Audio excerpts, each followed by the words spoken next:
Mirando el lado sin que esto represente excusa, mirando solamente del lado de lo que representa una vacunación, muchas veces incluso hemos debatido con vos, Enrique, el hecho de ir avanzando con la primera dosis y dejar o no la segunda dosis, o hacer la estrategia de avanzar absolutamente todo con la primera dosis de lo que queda disponible ante lo que representaba la situación epidemiológica.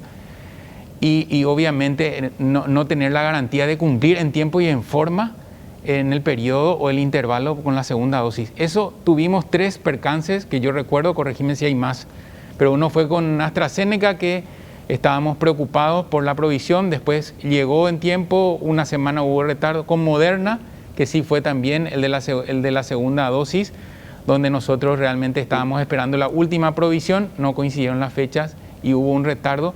Y Sputnik, que ahora ya tenemos la totalidad del componente 2.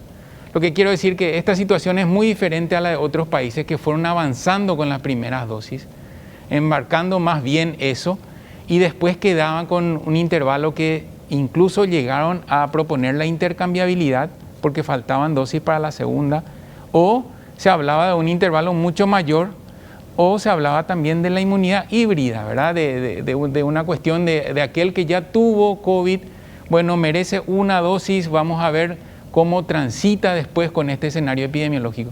Esas situaciones nosotros no la hicimos, Enrique. Nosotros trabajamos en cumplir casi con esa actitud, con esos 3 eventos, y además a las personas que tuvieron, de igual manera completaron sus 2 dosis.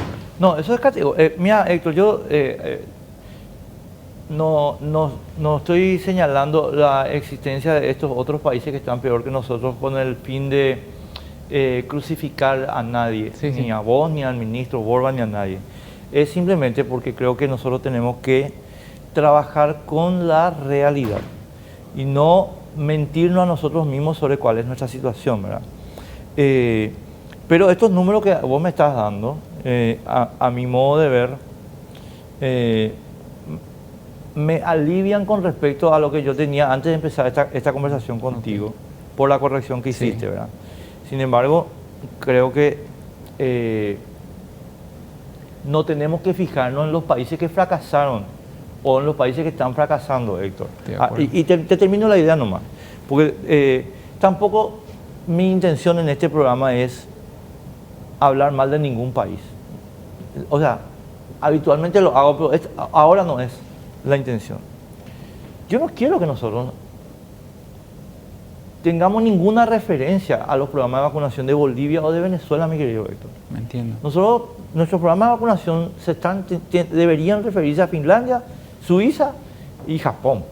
O sea, a lo mejor, no a lo peor. A eso nomás yo quiero llegar como cuestión filosófica, si permitís, ¿entendés? Sí, estoy de acuerdo contigo. Es más, en una pandemia donde nadie se puede declarar absolutamente experto, mucho más cuando inició todo esto. Hacer comparaciones con países que fueron ya avanzando nos sirve más bien para evaluar cuál es la dirección que vamos a tomar, ¿verdad? Pero muchas veces hay peculiaridades que no nos permiten compararnos. Ahora, sí es importante, creo, Enrique, aclarar algunos puntos en cuanto a los grupos etarios. Nosotros tenemos en nuestro país, por encima de 60 años, tenemos ya el 65% de las personas con 2 dosis. Por encima de 60 años tenemos el 65% de las personas con 2 dosis. Por encima de los 20 años tenemos casi el 60% de las personas con al menos una dosis. Y va creciendo, no al ritmo que esperamos, pero va creciendo.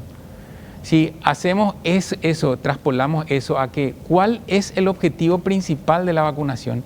Es evitar internación, formas graves y muerte.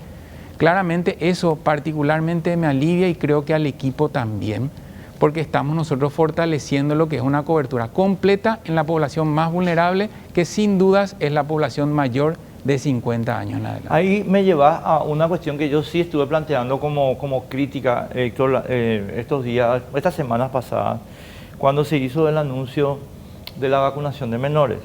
Sí. Y yo quería hablar contigo, pero como no podía hablar contigo, entonces hacía la pregunta retórica en la radio, ¿verdad? Y decía, Héctor Castro, contestame, Me retaba eso, Enrique.